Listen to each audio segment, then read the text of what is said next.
This is Trend Following Radio, where great thinking comes alive.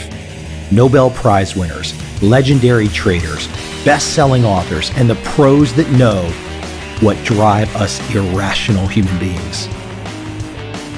I am your host, Michael Covel.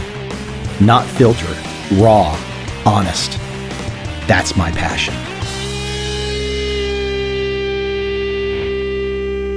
Today on the podcast, I have Ryan Holiday, and Ryan has a new book out called Growth Hacker, which I highly recommend that you read. Because look, there's not many choices these days. You can either be an entrepreneur or not be an entrepreneur. And if you're not an entrepreneur, boy, that's not a happy existence. So, for all those tools that you need in your toolkit, Ryan's new book, Growth Hacker, is definitely one of them. And this is the book that, when I read it, I see every experience that I've had since 1996 codified. And frankly, in a much better way than I learned in trial and error. Good stuff. I hope you enjoy the conversation.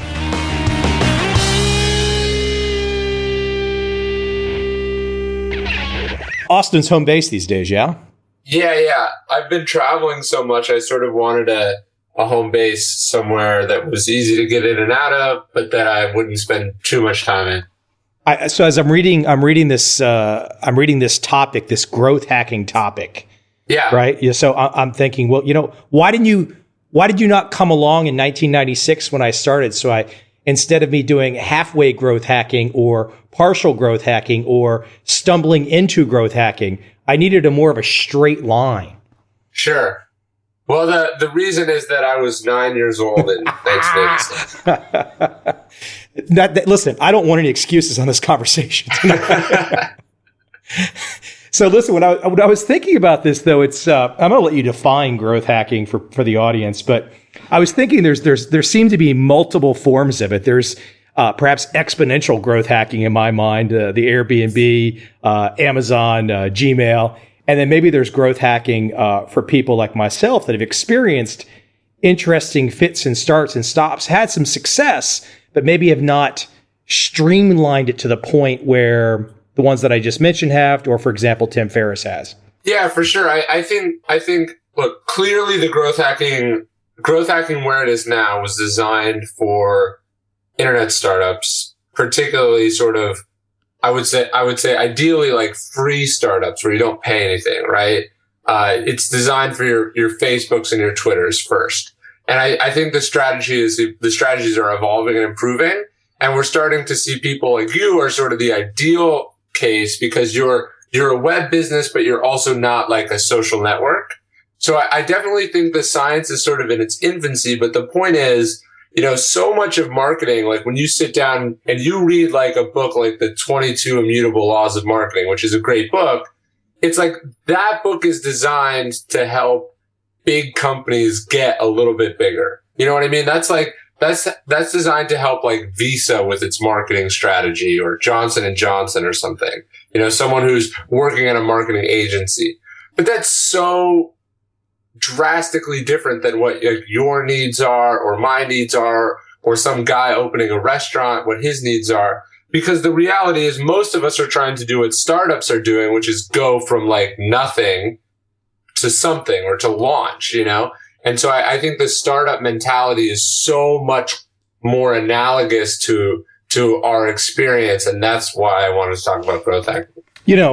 As you talk about the startup mentality, and some people might hear me use the example of Tim Ferriss, who has been a client of yours, and you helped him with his most recent book launch. And there were some issues with the book launch, and I want you to get into those because I think it's an interesting example. But people might be sitting back thinking, Covel, you and Holiday are talking about Tim Ferriss. He's had all this success.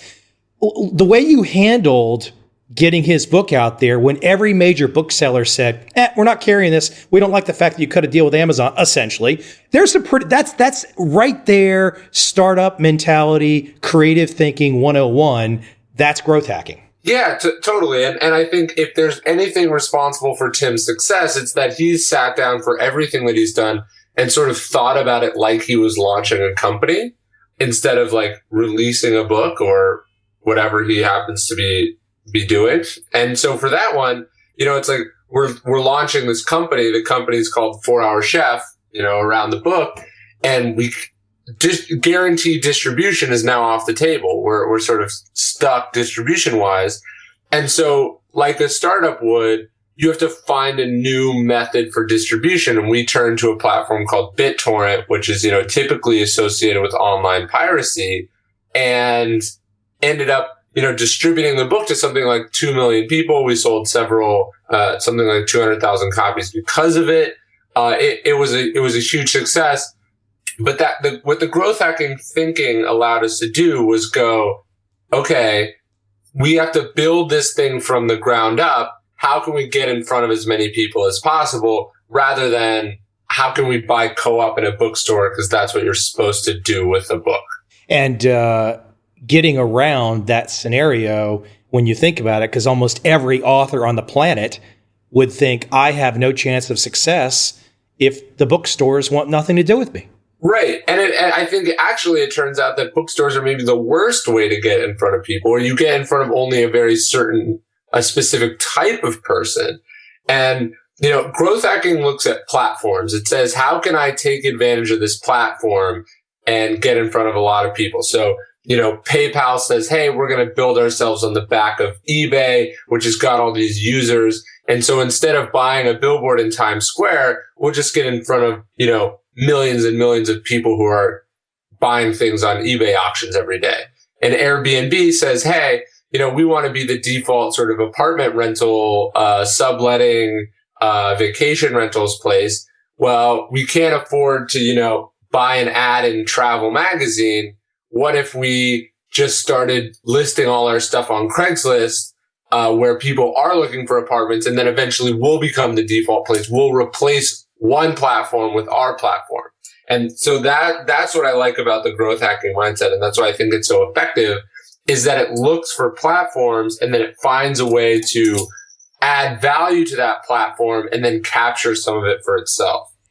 So I want to take a step back before I get into some more examples of growth hacking, because I think if you don't have the personal, whatever you want to call it, I love James Altucher's newest book, Choose Yourself. I think you're well aware of it, but you've got something in your book, the line that I just like the way you phrase this. And basically the person out there that says, Tim Ferriss, he's lucky, or somebody's lucky.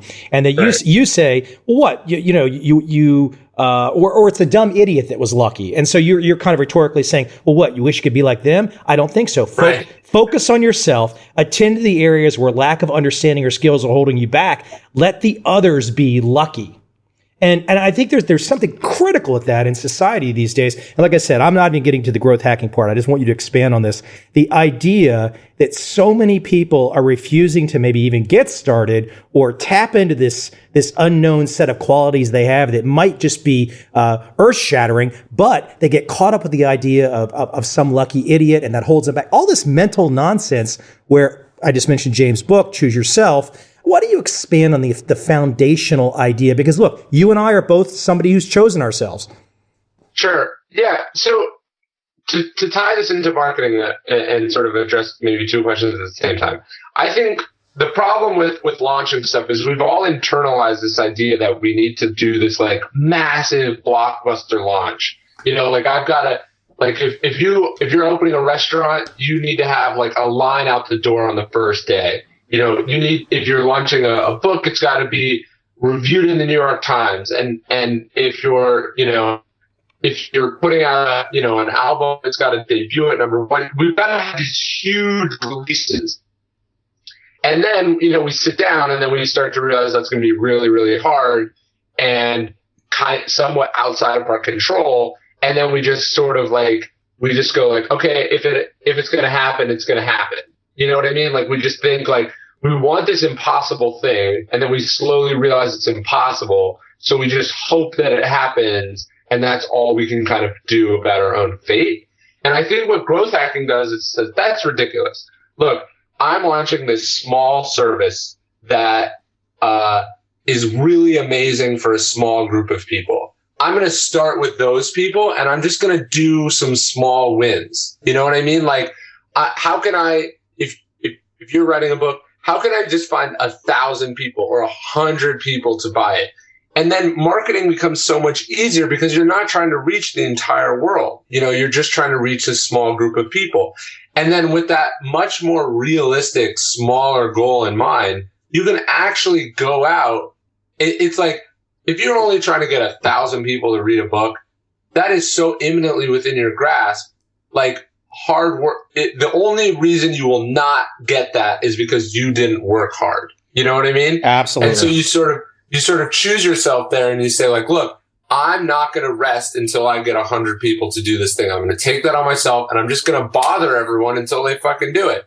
And so you sort of go out and you make that happen and you bring those people into your funnel. And that's the growth hacking mentality. It's like, okay, how do we kick this thing off with our earliest adopters? We'll bring them in, and we know that we've designed a product that's sort of so spreadable, it's so easy to use, and we have these other features in mind, and we can get to this later, that those 100 people are going to turn into more than 100 people. And so I think the first step is like, stop trying to blow the doors off with your launch and then feeling like you weren't successful because that unrealistic thing didn't happen. Yeah. Well, I'll give you a little example that's happening in my world. Obviously, I did not plan a podcast. I just put it up in January of 12. 1.3 million listens later. And what's interesting, on the way to the rodeo, so to speak, I've had a lot of conversations with trading individuals, but I've realized that there's this natural synergy in my quote trading world and having a conversation with yourself, an entrepreneur or other entrepreneurs. I talked to a guy the other day who's trying to drive over 1,000 miles an hour in his car. And I did not expect that to happen. But if you're taking these little baby steps and you just keep your eyes wide open, funny little things happen on the way to the show. Yeah, no, and I think if you'd sat down and said, look, I want 1.3 million listens the first week, it wouldn't have happened. There would have been nothing you could have actually done to make that happen.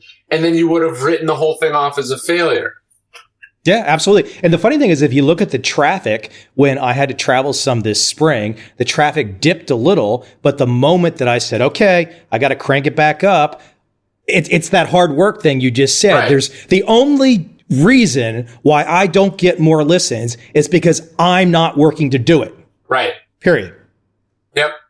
And I think that's hard for people to accept because they want to imagine this kind of la-la thinking that you launch something and it just all magically happens, as opposed to, and I always tell this about Tim Ferriss, he is an engineer. Right. Totally. Yeah. And people think it's you just hire a marketing expert, or you put out a tweet and it magically goes viral. That's not how marketing works. This is really, really hard. But what growth hacking does is sort of give you a framework and a series of steps that makes it more manageable. Well, let's jump into something which I think is pretty critical at the beginning, which is a phrase that it seems like a lot of people have used, and you've sourced and cited them. This idea of a product market fit. Why don't you walk people through that idea? Yeah, so here's the thing. We tend to think that like marketing is this distinct set of tasks, right? So it's like you made a podcast and then you hire me to market it for you. And if it doesn't instantly become a success, it's my fault because I'm not a good marketer. But maybe there's something intrinsically wrong with the podcast. Maybe it's too much like everyone else's podcast. It's not exciting enough. The name is boring. The landing page, is hard to use, blah, blah, blah, blah, blah. And so the thinking with product market fit and what growth hackers sort of start with, they don't take the idea of, they don't accept that the product is static. They don't accept that they can't change the product to make it more spreadable, more interesting, more unique, more in touch with what the audience works. So a great example of this is people don't understand that Instagram started as a totally different company. Instagram was a social network, kind of like Foursquare, called Bourbon, that happened to let you upload some photos and add filters to them. And they launched, and it turned out that the only feature that anyone cared about was the photos. So they changed it. It became Instagram and was $1 billion company within a year. So you've got to ask yourself, where was the marketing success there? Was it the way that they pitched TechCrunch? Or was it the fact that they changed from bourbon to Instagram? That's what unlocked the explosive growth, right? And so product market fit is thinking, look, the best marketing decision that we can make is to orient our product and tweak and tweak and tweak until we get that explosive reaction. And then marketing will be so much easier. And that requires, even in the early stages, before stages, that requires you to reach out and do things that I think people don't want to do, which is basically stand there naked with a product that might not be ready for prime time, and ask for feedback and to listen to that feedback and to act on that feedback. Totally. It requires you to change, and to improve what you already thought was perfect. And that's hard and can hurt your ego, you know? Let me throw something out too. Maybe this is a criticism that someone might have. You're a man of words. You love books, and I know you've got a lot of them. So in looking at how, well, you keep using this great example with Tim Ferriss's 4-Hour Chef book, but looking at how he did that book, at one point in time, it sounded like the book was about 800 pages. They brought it down to 600, and they literally went through the book, page by page, it sounds like, and were surveying the pages, surveying the breakout boxes, surveying the content, seeing people's reactions.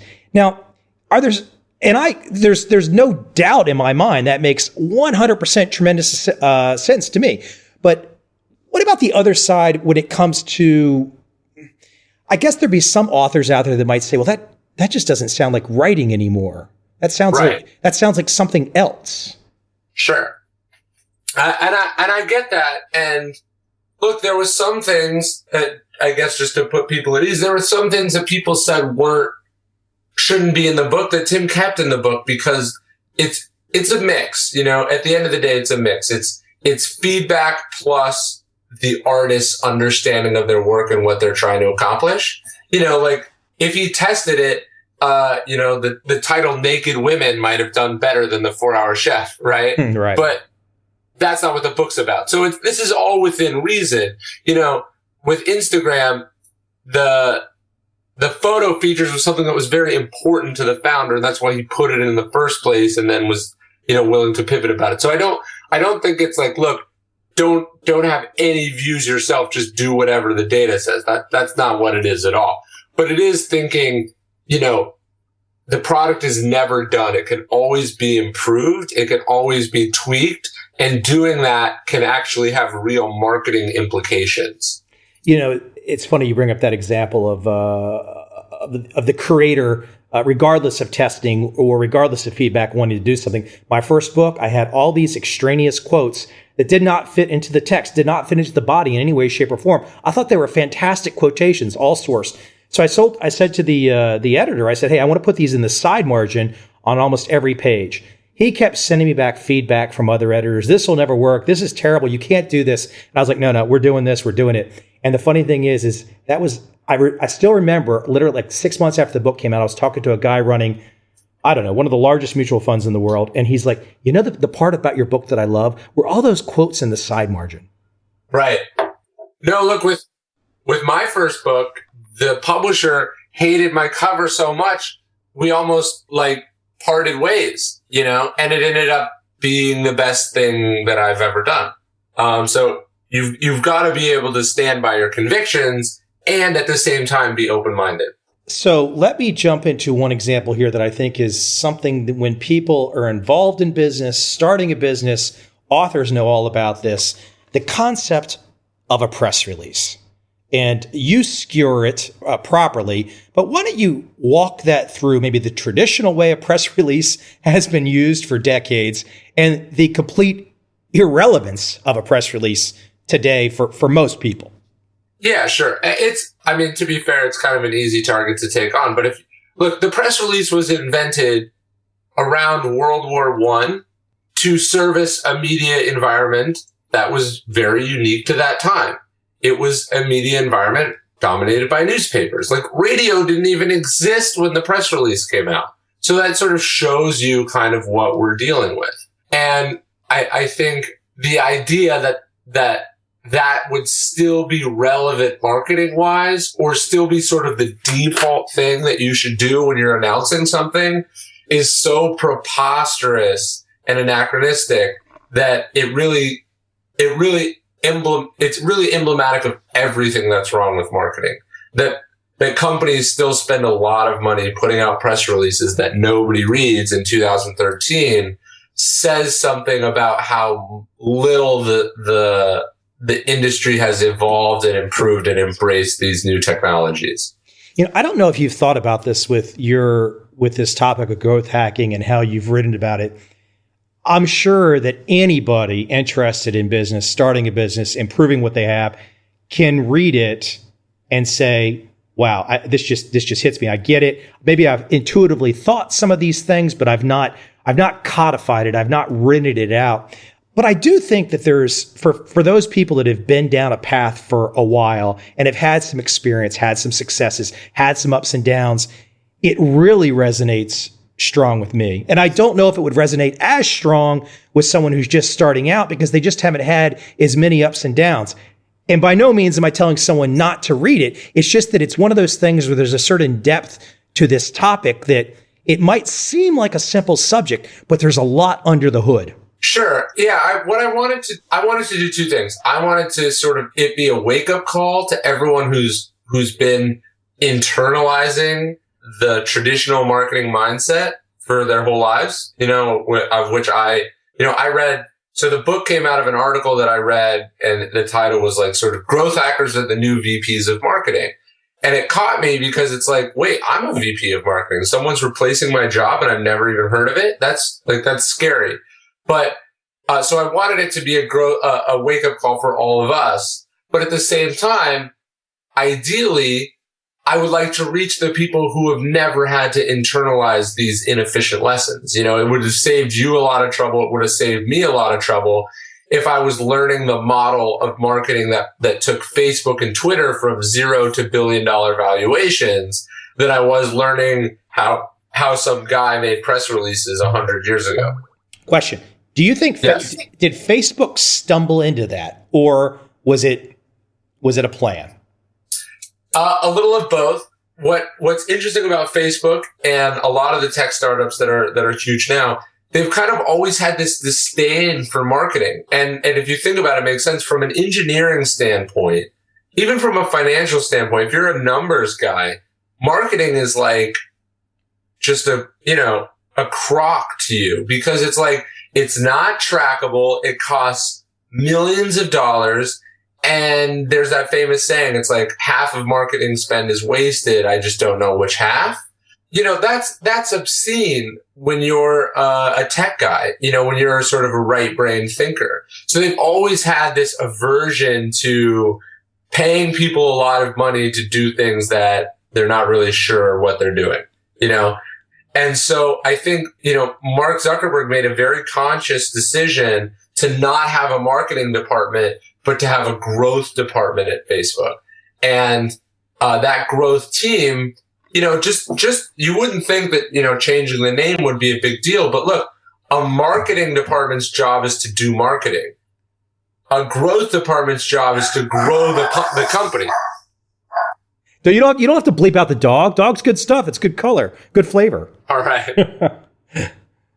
So I think you got your thought finished there. Yeah. Look, growing often involves marketing strategies, but marketing only involves marketing strategies, and that can be very problematic because marketing is not an end unto itself. Marketing is designed to get more customers. So I got a couple more questions for you. I want to shift gears a little bit because you've had so many different experiences before the age of 30.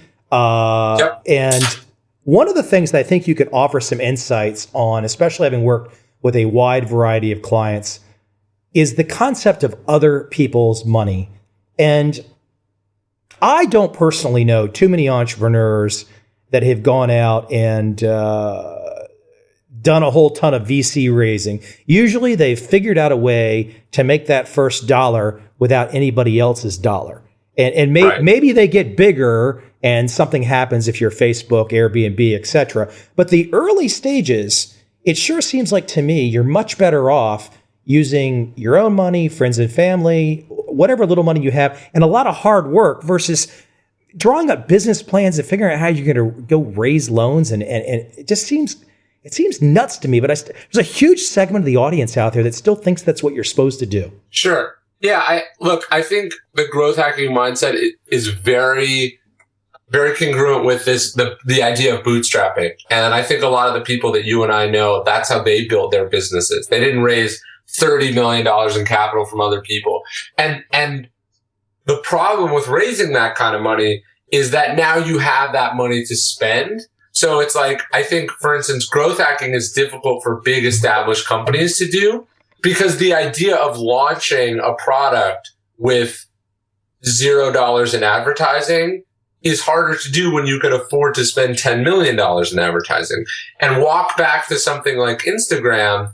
If Instagram had launched a bourbon with a $10 million advertising budget, let's say, I think it would have been much more difficult for them to pivot and become a totally different company, having wasted, $10 million or invested $10 million in this old name, and that makes it harder to be nimble and flexible when you're spending large amounts of money. And when you're spending other people's money, now their input and baggage comes along with it as well.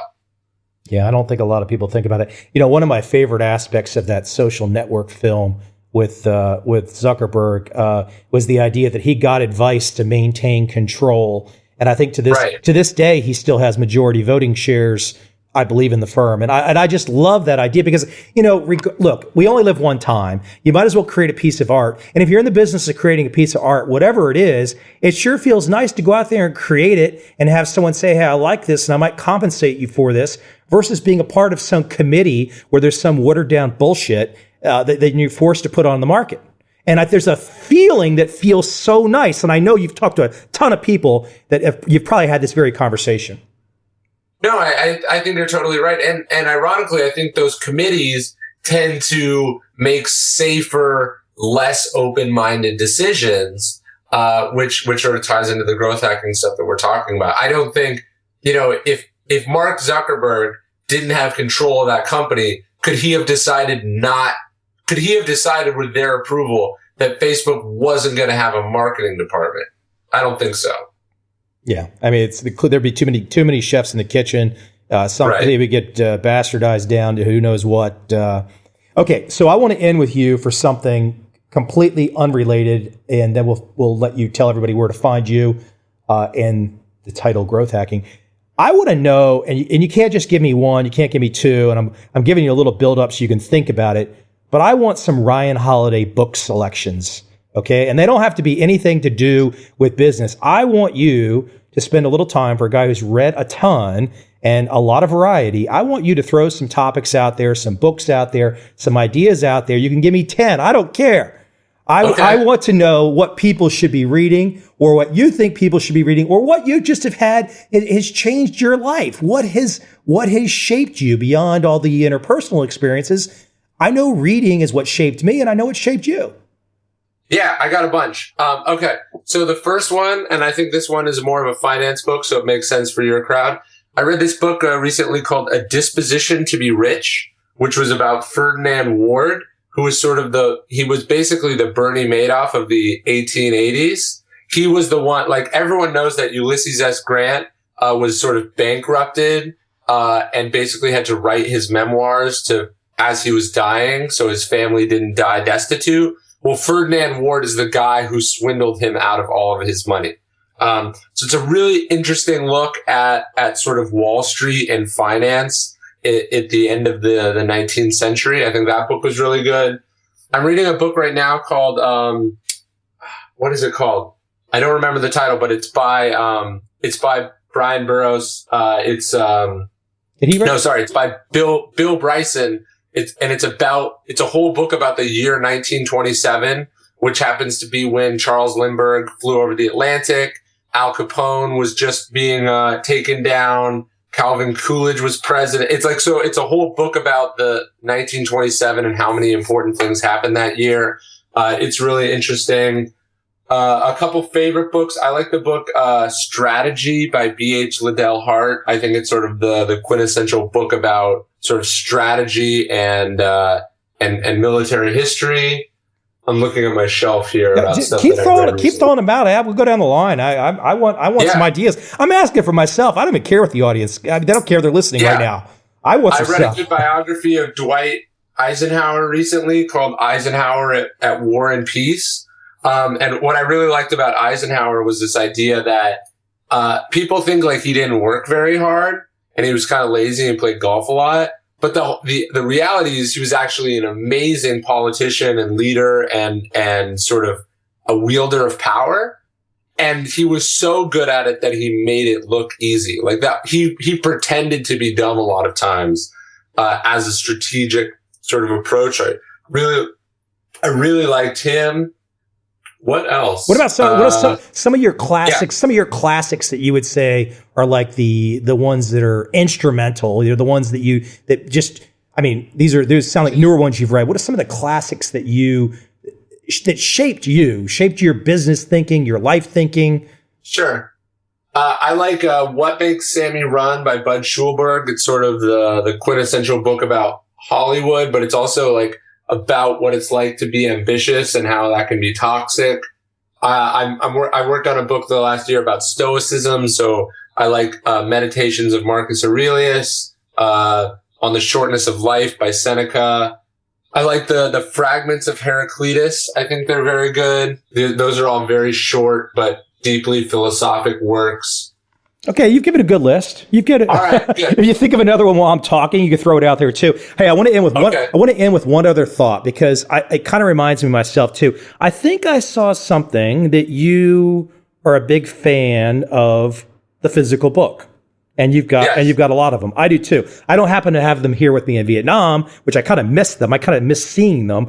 But how have you developed that thinking in this world of audio books and Kindle books and whoever knows what digital version they got coming out next week? They're going to throw in my inbox. Why have you stayed old school, so to speak? Yeah, so I have sort of a system. I like to take notes on books. I like to sort of go through them slowly. I like to review them, flip through them. I found that the physical book as a piece of technology addresses all the needs that I have as a thinker and a reader. And it doesn't have any of the cons that a digital book has in terms of sort of being out of sight, out of mind, and having a bunch of distractions right there within grasp. You know, like if I'm using the Kindle app on my iPad, I'm also getting a little ding whenever I get an email coming in. And that's not what reading is about. You know, reading is about so I flew from New York to Austin yesterday. You know, there was a layover. So it was like I was in the air, or I was, in flight, let's say 7-8 hours. I read the whole time. I didn't open my computer once, and it was good to be away from technology for that time. And then, I came home and I put those books back on my shelf. And now they're there. And when I walk by them, it's sort of an instant reminder of that material, of that thinking. And it's right there at my fingertips, as opposed to being inside of some app on my iPad, wherever that happens to be in my house. It's those two issues of making notes in books and being able to see the books. I've loved you to keep asking people for the rest of time to see how many people say the same thing, because I relate so much to that. And it's weird. You feel funny when you can't see the books. Totally. Every time I read a Kindle book, I wish that I had it in physical form. Yeah. Which is ironic that with the growth hacking book, it's an ebook. But I want people to think about it more like one really provoking sort of New Yorker article. That's why it's $3. It's just designed to sort of catch your attention, make you think about things. And then I give you a bunch of resources to do next. Although I think they're actually working on a print version. But the point is, there's the things you read one time, and then the things that you should read multiple times over the course of a lifetime. And that's what I think most books are best served as. Ryan, the best place to reach you online, and of course this title that we've been talking about in our conversation, Growth Hacking, on Amazon, in Kindle form. Yeah. Best place to reach you. Where can they find you? Yeah. So my website is ryanholiday.net. I also write for Thought Catalog, and I'm the media columnist for the New York Observer. So those columns are, available. And then the book is Growth Hacker Marketing.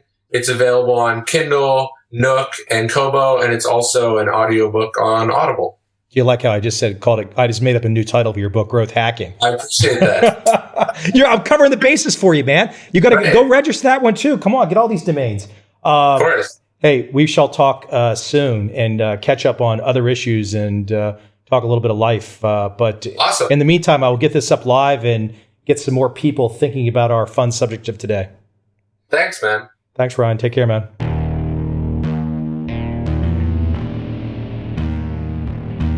I see a time when those awake will understand how to make money in up, down, and surprise markets. Whether new trader or experienced, college student or financial advisor, protecting against a crash or just trying to make a lot of money, trend following offers everyone an answer in uncertain times. To get started immediately, send me an email, michael@covel.com. I will send you the right trend following steps to take along with my free video. But if you want to buy and hold, trust the government and trust Wall Street, this is absolutely not for you.